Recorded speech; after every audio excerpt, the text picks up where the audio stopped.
Okay, welcome back. In this video, we'll talk about nervous system.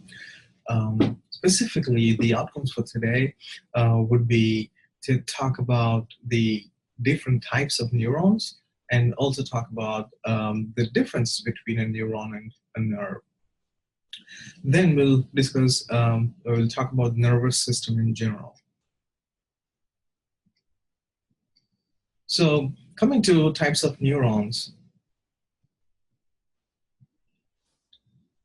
there are at least three different types of neurons we have. The first one is sensory neuron, the second one is a motor neuron, the third one is an interneuron. And we can talk about each one of these neurons in a second. Sensory neurons, they transfer information. They transfer information from sense organs or your other parts of the body to the brain and spinal cord. And brain and spinal cord together are often referred to as central nervous system. So sensory neurons transfer information from other parts of the body, including your sense organs, to your central nervous system. Motor neurons, these carry information in the opposite direction. They carry information from your central nervous system to your muscles or whatever the output is. It could also be glands. And the third type of neurons are these interneurons. More than carrying information, they are known to process information. And there are two different names for this: interneurons and association neurons. And when we talk about the cortical structure of the brain, we'll come back to this name association neuron. Just keep in mind, motor neurons are unlike sensory and motor neurons. Sorry, interneurons, unlike sensory and motor neurons, they process information as opposed to transmitting information from one part to another part. And these interneurons, especially in the brain, they form a functional unit. A mass of interneurons will form a functional unit that would help us process information like sensation, like perception, and different aspects. So this mass of interneurons in the brain is often referred to as nuclei. Nucleus is singular and nuclei is plural. And you'll also see such a mass of interneurons outside of central nervous system, that is outside of brain and spinal cord. And then we'll, again, when we talk about the peripheral nervous system, we'll refer back to this one. And such a mass of interneurons is called a ganglion. So ganglion is singular and ganglia is a plural. You'll also see interneurons, especially in the spinal cord. And this is a transverse section of the spinal cord. The spinal cord, if you take transverse sections and look at the cross section, this is what you'll see. And a sensory neuron brings information, say for example, from your sense organs, and it goes to your spinal cord. And within the spinal cord, the information reaches this this association neurons or interneuron that process information and then send the message to the motor neuron that carries information to the muscle. For example, if I take your name as and say stand up, now your sense organ, namely your ears, that carries sensory information, right? The sensory neurons carry information from your ears, and that gets transferred to the spinal cord. And in the spinal cord, you may say it is processed, and then there is a message that is sent to your muscles, so that your muscles of the leg will contract together.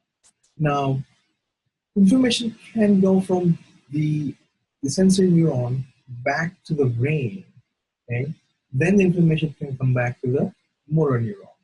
But in some special instances called reflexes, which are automatic quick responses, motor neurons take over and the information gets routed through the interneuron as opposed to going to the brain.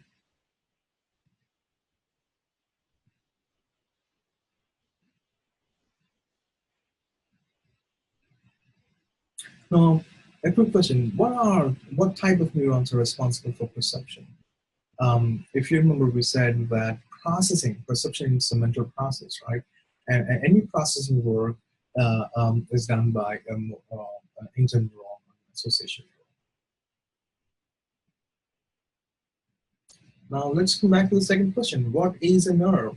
Is nerve same as a neuron? Or is nerve is another name for axon? Well, think about it for a second.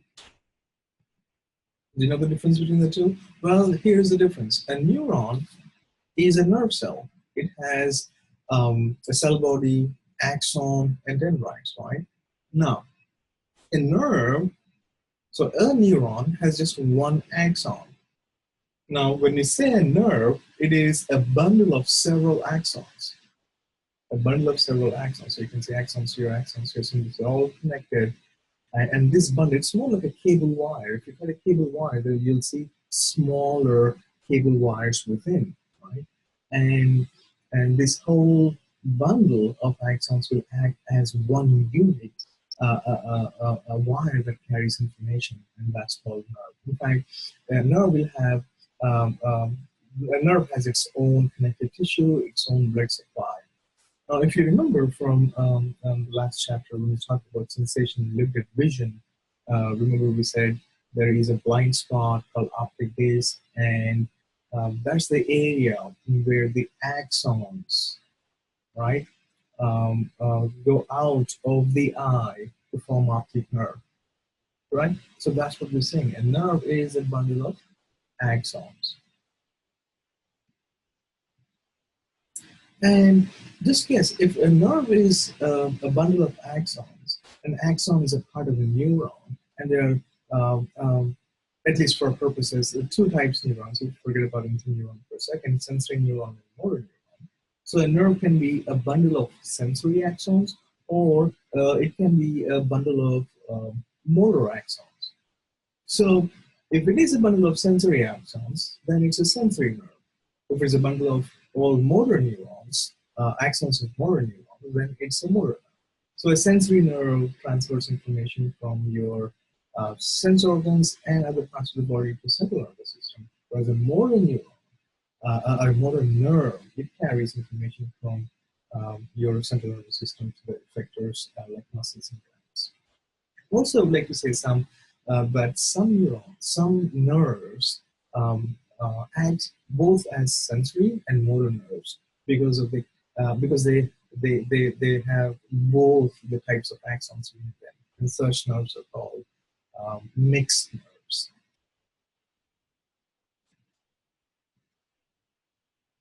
Okay, now let's get to the second outcome for today.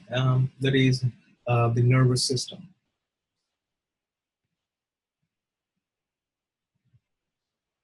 Now, when you look at the nervous system, it involves neurons, glial cells, and we talked about all the microscopic information about the nervous system. But at a broader level, if you want to look at the structures involved in the nervous system, you can divide into two. The central nervous system, constituted by structures like brain and spinal cord. And you can say that they are the center of our body, so it's central nervous system. Also, they are the central units of our nervous system. That's why this system constituted by these two structures is called central nervous system. Then everything else is basically bundles of axons called nerves, right? You can see nerves coming out of central nervous system and going to central nervous system. These nerves that connect the central nervous system with the rest of the body, like the rest of the entire body, they constitute what is called as peripheral nervous system. Now you can also argue here and kind of say that peripheral nervous system, periphery is towards the, not away from the center. So these nerves are going away or coming from the periphery of our body. So this is peripheral nervous system. And the central nervous system, which is brain and spinal cord together, it controls everything in our body. And it is the structure that gives us the experience of the world. You can also say it's a master controlling system, and nerves are mere information transmitters. What nerves do, which is peripheral nervous system, is basically they connect the central nervous system with the rest of the body.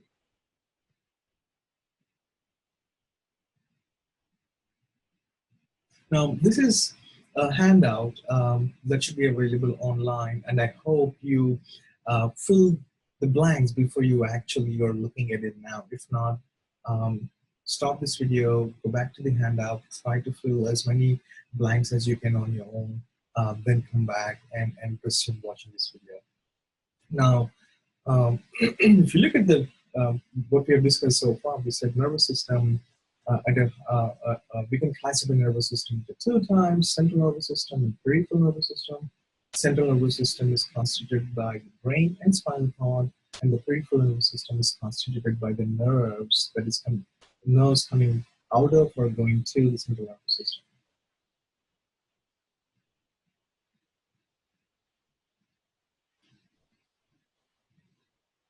Now, today we'll concentrate on the concentrate on the central nervous system. Particularly, we'll first talk about the spinal cord. Then we'll talk about the peripheral nervous system. In the next unit, we'll talk about the brain.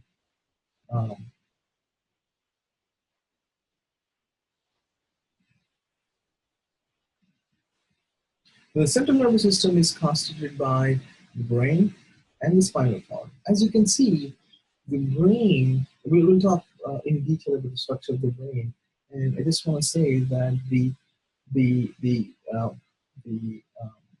hind part, the back part of the brain, this is called medulla. It continues down as spinal cord. You can think of spinal cord as a continuation of the brain. Brain is protected in a bony structure called skull, and so also spinal cord, which is protected in a column of bones called vertebrae.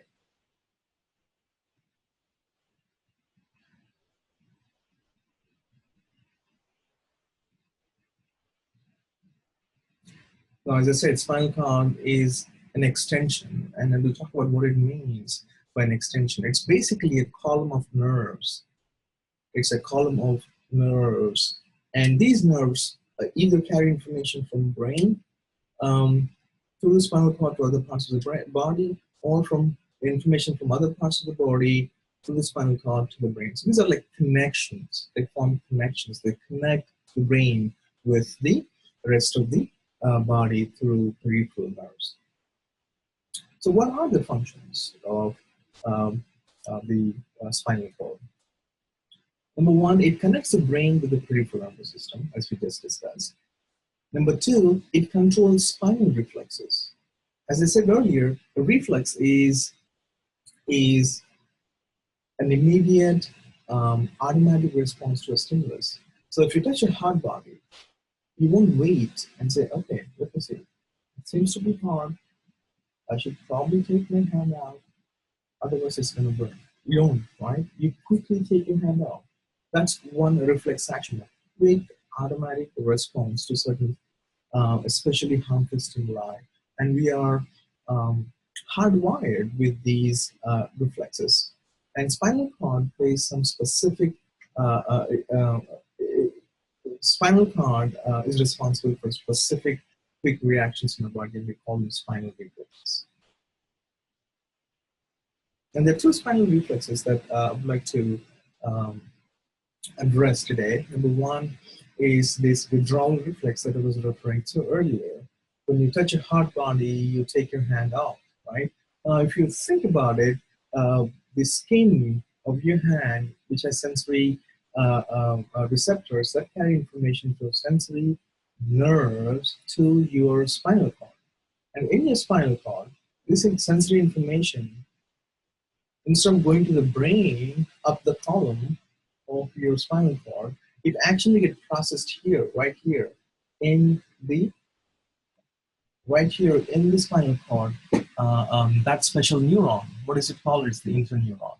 And this message that is processed is sent directly through the motor neuron to the muscles of your hand, and your muscles of the hand contract and you take your hand out. Just imagine what would happen if there was no motor neuron here, or if the information had to go from the sensory neuron, from the spinal cord, up the spinal cord to the brain. It would take a long time.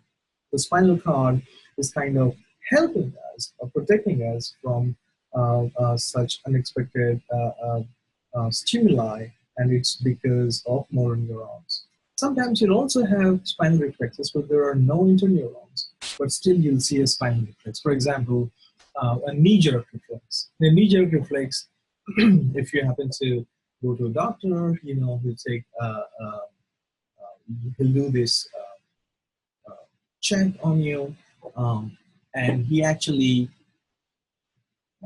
hits your patellar tendon here, and suddenly there is a jerky movement in your leg.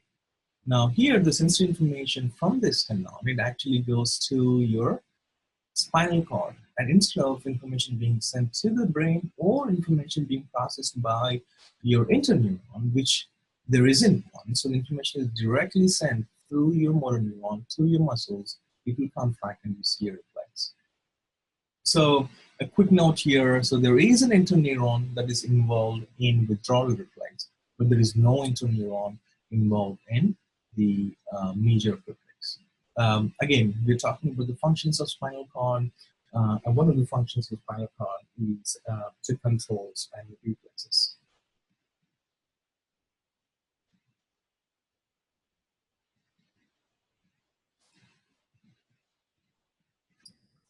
Okay, now let's talk about the peripheral nervous system. So far we discussed central nervous system, especially paid more attention to the spinal cord and its functions, and we said we'll come back to the brain later. Let's talk about the peripheral nervous system. The next video we'll talk about the structure and the functions of the brain. The peripheral nervous system is again constituted by the nerves that come out and go to the central nervous system. And as we said, these peripheral nerves, they connect the brain and spinal cord with the rest of the body. Now, depending on what these organs are, we can classify the peripheral nervous system into two different types. One is called the somatosensory nervous system, and the other one is autonomic nervous system. Again, remember, these are nerves. It doesn't involve either brain or spinal cord. These are the nerves that connect different parts of the body to your brain and spinal cord. Now, the somatosensory nervous system, it connects body parts like your sense organs with your brain and spinal cord, and also connects structures like muscles. And again, not any muscles, muscles that are under your control.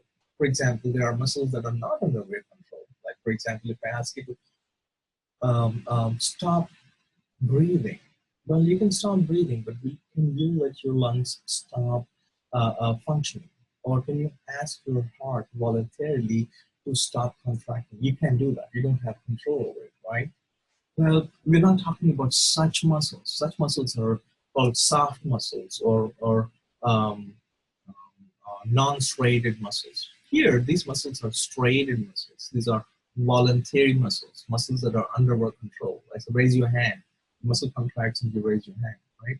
So the nerves that connect sense organs and voluntary muscles with the brain and spinal cord, we constitute a system called somatosensory nervous system. So in this, you can see the sensory information from sense organs will go from your sense organs through sensory nerves to your brain and spinal cord, and the messages that the brain and spinal cord send will be transmitted by the motor nerves, right, to your muscles so that it will contract, or does it work? So this is somatic nervous system. Now this system is under our control, right? You close your eyes and no sensory information is sent to your brain. And if you don't want to move, you can not move your hand. It's in your hand. So somatosensory system is under your control. But there's another system which is constituted again by peripheral nerves, but that is not under your control. You call that autonomic nervous system. Autonomic, it's on its own. It's a system on its own. It's not under your control. Now, Just as the somatosensory nervous system is constituted by the nerves connecting these structures with the spinal cord and brain, autonomic nervous system is also uh, uh, constituted by nerves that connect brain and spinal cord with specifically other parts of the body other than these. What are those? Well, internal organs like your heart, kidneys, lungs, and smooth muscles, muscles of the structures like involuntary muscles, like heart muscles, or lung muscles, diaphragm muscles, things that are not under your control, smooth muscles, and also the functions of glands, which again is not under your control. So the nerves that connect these parts of the body with the brain and spinal cord constitute the autonomic nervous system. Now, the autonomic nervous system is again divided into two more. We'll come to that in a second. Let's just quickly look at somatosensory nervous system, right? It connects your sense organs and muscles with the central nervous system. And your autonomic nervous system is autonomic, and it connects your rest of the body, especially internal organs, smooth muscles, and glands with the spinal cord. You can think of, as I said, the autonomic nervous system is of two different classified or divided further into two different types. One is called the sympathetic nervous system. The other one is called parasympathetic nervous system. Now, earlier I said that a collection, a mass of especially interneurons outside of the nervous system is often referred to as ganglia. Now, here you can see this mass of cells outside the spinal cord and brain is a part of sympathetic nervous system, so it's called sympathetic ganglia. And you also see such ganglia outside of the central nervous system that constitute this autonomic nervous system called parasympathetic nervous system. So this is called parasympathetic ganglia. Now, sympathetic and parasympathetic systems, again, they're autonomous, they're not under control, but they have opposite functions. One increases the activity in our body, the other decreases the activity in our body. So sympathetic nervous system, it is usually takes control of the body when you are in emergency or when something threatening, you experience something threatening. So you like flight or fight system. It paces things up. If you remember from your high school, there are two kinds of metabolic activities. One is catabolism, and the other one is anabolism. Catabolism is it uses the resources, it breaks things down, and anabolism, on the other hand, is building things up. It produces energy as opposed to using energy. Now, a sympathetic system will increase catabolic activity. It pays things up. Your heart rate increases, your respiratory rate increases, when the sympathetic system is activated. And now one example is that, say you have phobia, social phobia, and you're in a social setting, then your sympathetic system kicks in, and your metabolic rate increases, your catabolism especially increases, increase in respiratory rate, increase in heart rate, all those are associated with sympathetic system. Parasympathetic system, on the other hand, they slows things down. So you can think of, okay, just close your eyes and try to relax and do meditation, then you're trying to kick your parasympathetic system in. It's a system of balance. It slows things down, and it's mostly responsible for anabolic activities. And we need both, so, sympathetic and parasympathetic system for our body to function normally. So that's peripheral nervous system, and we looked at nervous system in general, its classification, the functions and the structure of the spinal cord, and different kinds of the peripheral nervous system. There's only one thing left now for us to discuss, and that's the structure of the brain, and that's what we'll do in the next video.